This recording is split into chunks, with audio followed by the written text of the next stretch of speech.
So, well, this call, guys, welcome to the call, is Caya Shobo's kind of open opportunity for people to ask questions about our retreats and about our services and about the tradition that we work with, the Shipibo shamanic healing tradition from the Amazon jungle, the Ucayali region. So I'm Becky. I'm one of the lead facilitators at Caya Shobo, and also with the Caya Shobo name here in Zoom is Nick, who's currently, actually just returned. You just got back yesterday from hosting a retreat, right, Nick? Yeah, Sunday. Okay, Yeah. Cool. So we both have quite a lot of experience with this tradition and supporting retreats at the center. So be surprised if there's anything that we're not able to answer between us here. And we don't really have like a format. It's more just a question and answer session. You know, if you want to know more about our services, we can go through a kind of general description, but if there's something specific that we can help with, let us know and we'll get started there. So Luke, you've jumped on the call with curiosity about what we do. Luke is muted. Oh, he's muted. How do we unmute him? There we go. Yeah, I just heard about this today and thought I would listen in. And I'm interested in doing this soon. Okay. Do you have any experience with plant medicine healing? Not when you mushrooms, but not when you're talking about like a specific purpose of healing. Okay, right. Yeah, well, these days there's a lot of exploration of different plants and other substances, obviously, specifically for therapeutic purposes. So we find that most people who come to Caya Shobo have some measure of experience with something, whether it's mushrooms or whatever. Some people come to further what they've already started as a kind of therapeutic practice with plants or other things. And some people come to shift from recreational to more kind of like, okay, now I want to make a serious, intent to learn about myself and start to heal things within me. And like 95% of our customers have some sort of experience with plant medicines or entheogens in some way or other. So it just helps us to get a bit of a feel, like where you're at and what you're looking for. Yeah. So, well, as you probably saw from our website, we follow the traditional Shipibo medicine healing tradition, and we're very traditional in our approach. So there's a lot of people working with ayahuasca these days. You've probably heard quite a lot about it, and it is a very healing medicine. It can bring a lot of, lots of different experiences, lots of insights and growth and cleaning, but in our own exploration of ayahuasca and the different traditions that work with ayahuasca, we found that the Shipibo tradition has something a little more comprehensive in terms of an understanding of how to actually help address certain illnesses, both physical illnesses and, emotional and psychological unwellness, and how to actually genuinely achieve a transformation of the kind of the sickness and the wounding associated with sickness. So for us, this is really compelling because we've seen it can actually truly change people's lives.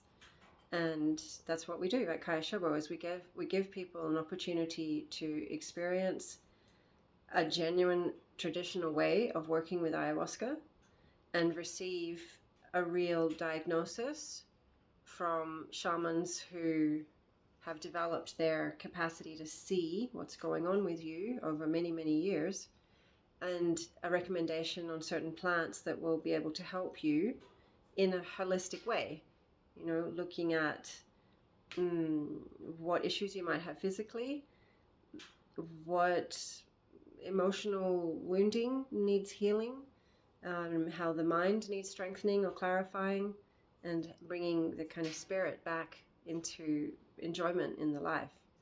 So, and that's sort of taken as a package consideration, and so for a couple of weeks, maestros have chosen some plants and they will initiate a treatment for each person, specifically tailored to what they've seen and heard from that person and what they've seen in their vision about where they're at and what's up for healing. And then they will take them through a 2-week treatment where we do 4 ceremonies a week with ayahuasca. And through that time, you're working with a particular plant or number of plants to take the healing deeper than what ayahuasca can do. And we teach all about that, and that process we call Plant Dieta. It's called a dieta because it implies restrictions on what you can eat in order to get the benefits of the healing from the plants. And not just what you can eat, but there are a few other restrictions as well. So in a nutshell, that's what we do. We do it near Iquitos in the heart of the Amazon. But let me know, Luke, if there are certain aspects of that you're particularly interested in, or would like to address any safety concerns. What's on your mind? What would you like to know?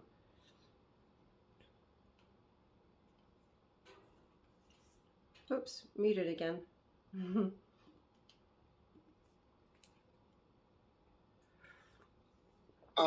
Yeah, I didn't have any specific questions about it. I just kind of thought it was gonna, like, that there was listening in for information. So okay. Well, from what I've shared so far, is there a particular aspect of the healing that's particularly interesting to you? So yeah, like trauma healing would interest me, but really the main thing is like the only reason I even started looking into this is like because I had like some spiritual awakening. And I was just wondering, is it safe to do it like with that? Because I feel like my brain has already got something going on. Okay, that's interesting. Well, spiritual awakening is an essential beginning of a spiritual path, I guess. For us and the Shipibo shamans that, follow their tradition deeply and that we work with, spirituality is essential to a healthy path in life.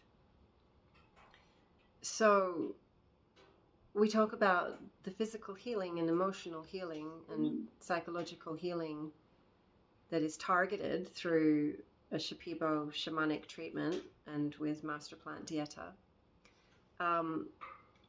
But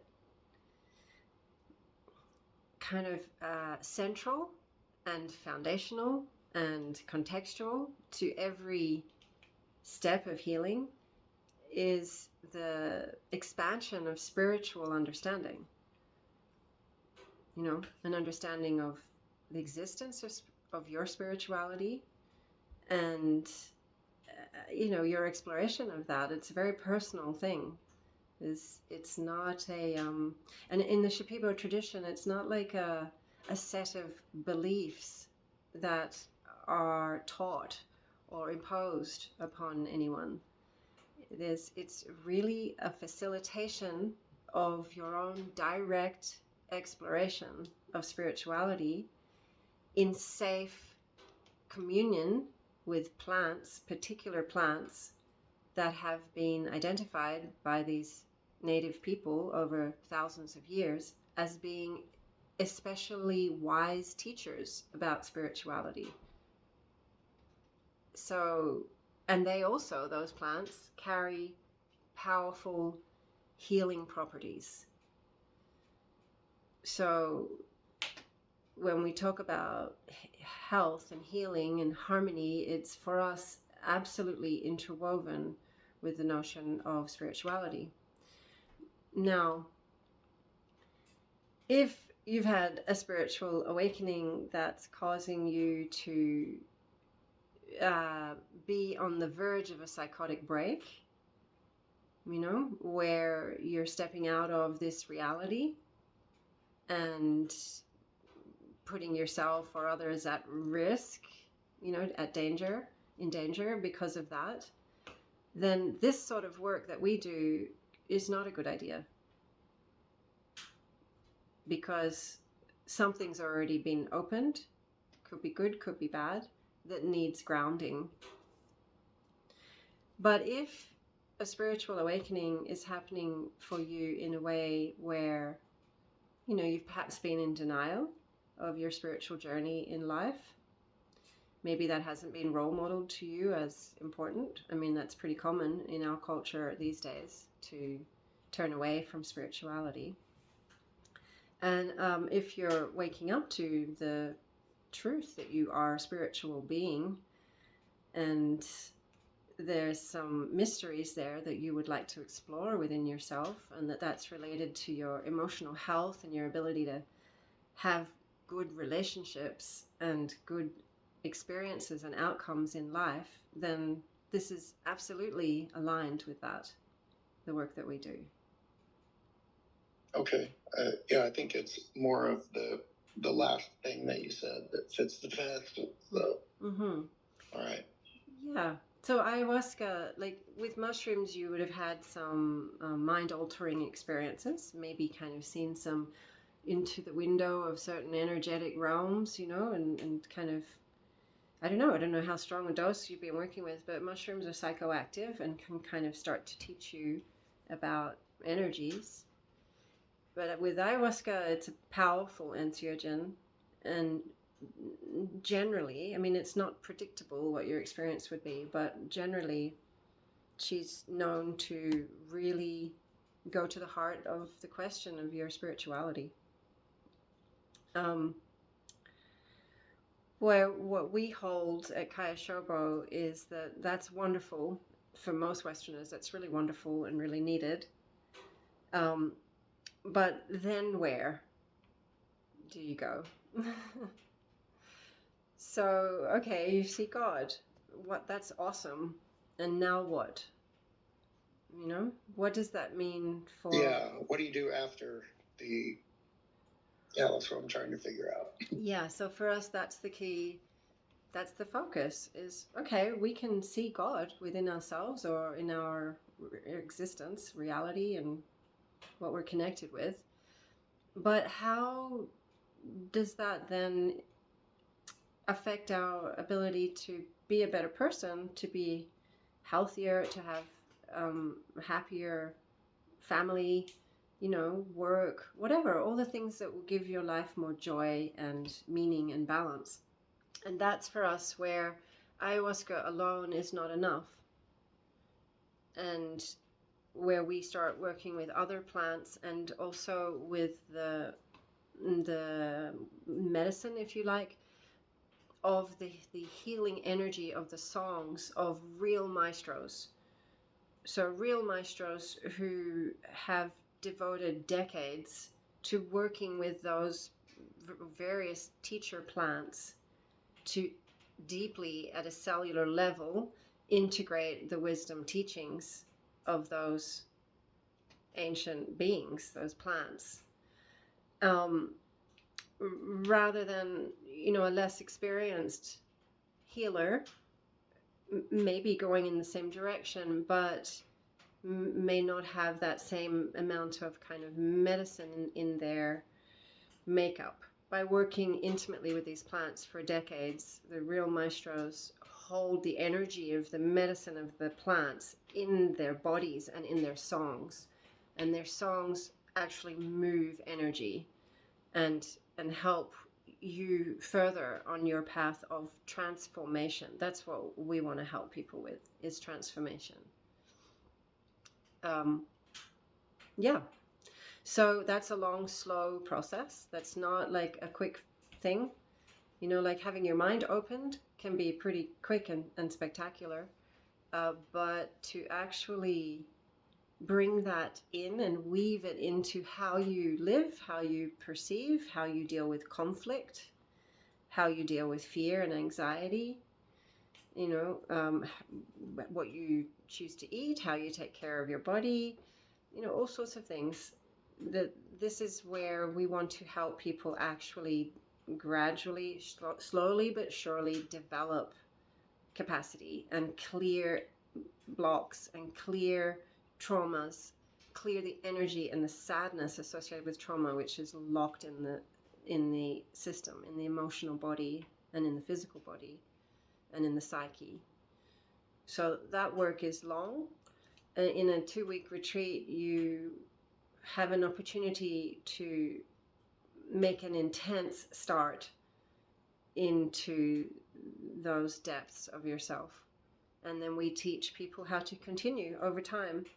Each time you do a deep dive of kind of cleaning, healing, treatment, there's an important integration period where you take the benefits back into your life. And in this practice, in this tradition, that's a visceral experience. It's felt. It's like it's in the body, and it's in the day to day. It's not intellectual.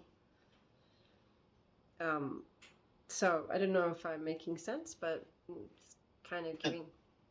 That made sense. That you actually, one of the things you said was just exactly where I'm at and where I want to go from here. Mm-hmm. So yeah, that's good. Look at that. Integrating it into daily life. Yeah, that's what's in Caya Shobo. We're all about that. We're all about having a better life, and it's a really beautiful community. Actually, you know, a lot of people of varying age and background and professional level and so on, all with a really sincere desire to grow and have a better life. And that's our emphasis. We're not focused on being too enamored with the spectacular, wondrous healing power of ayahuasca, which it is, but it's not enough on its own.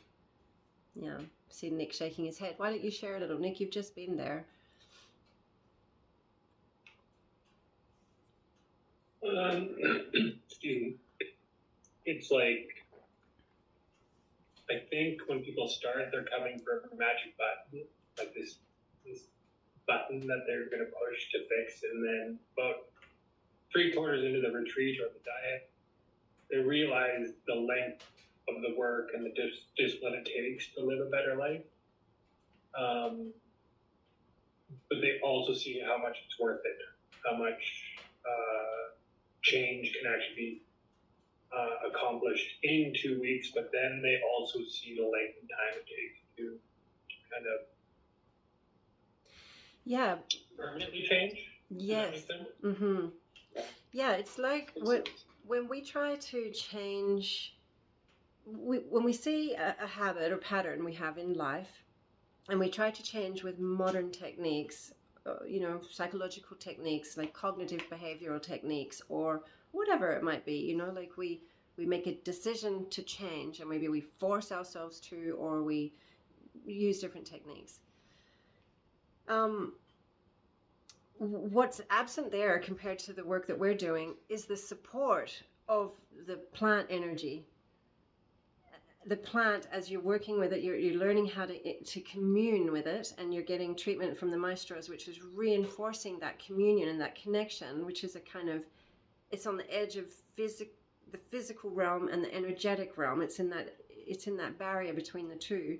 That's being infused into you the whole time, and it's like the plants grow within you, and then they support this greater awareness of what the problem is, where it comes from, where it lives in the body. And I don't just mean like, okay, in the stomach or in the head or whatever. I mean like how deep into the cells, you know, like how old into the memories does the trauma live, or the formed behavior that was put in place to cope with a situation, you know, that we established within ourselves.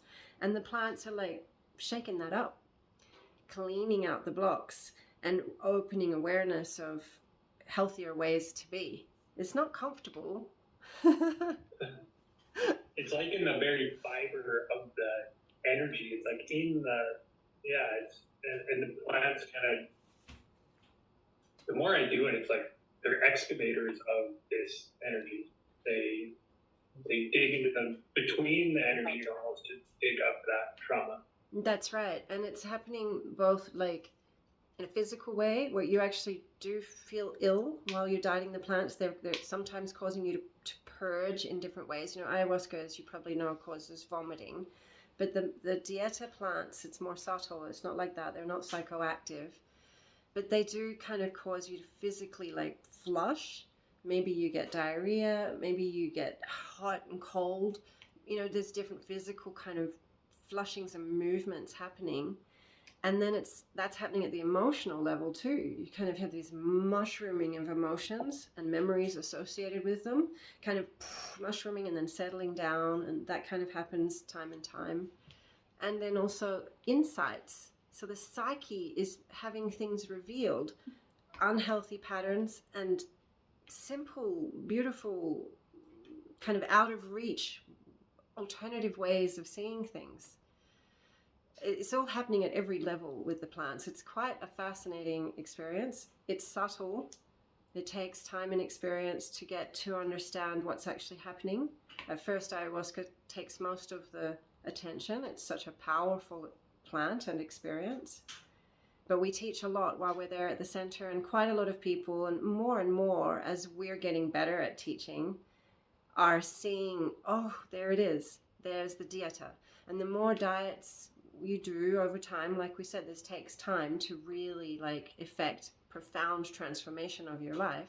But the more diets you do, the more you have this direct relationship with this supporting energy that's also like digging in and shifting everything around, clearing things out and waking up new ways of seeing things. At the end of the day, though, it doesn't do it for you. That's really important. It's not a drug, this practice. It will bring you to deal with your shit, basically, with support. Okay. Yeah.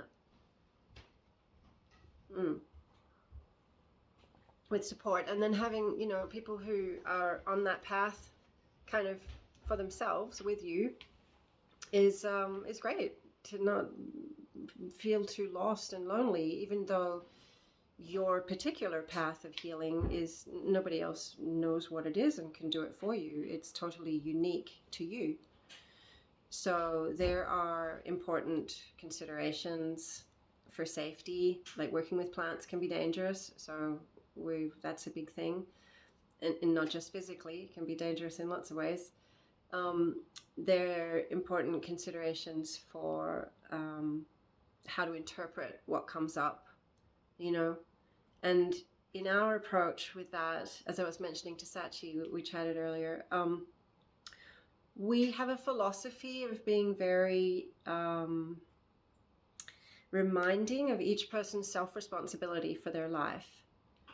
So if you had a teacher that was more inclined to say, well, you feel bad because somebody is attacking you, that's perhaps not as empowering of your own ability to manage your healing as guidance which says, well, you feel bad because you need to be stronger and have better resilience and defenses. You know? I don't know if I got my point across there. But Yeah, I get it. Yeah, we're pretty careful to bring a kind of maturity of wisdom to the guidance. It's very important. We want to make sure that each person is, growing in their self-empowerment, their self-understanding, and their ability to heal, which requires the shifting of a lot of ideas and beliefs. Yeah. Like when I first started, or my whole life, it's like always pointing outside to every problem in my life. And now it's like me first and then check outside to see if there's an issue. But it's always turned it on me to see if the problem's coming from here and then look. Yeah, for me, it's like the plants gradually give you more capacity for self-empowerment, and with that comes a lot more peace. A lot more. Mm-hmm. And not fake peace, you know, like sincere. I mean, there can be confusion. Of course, life's hard. The world is in a pretty traumatized state. It's not like, you know, we want to give a false idea that everything is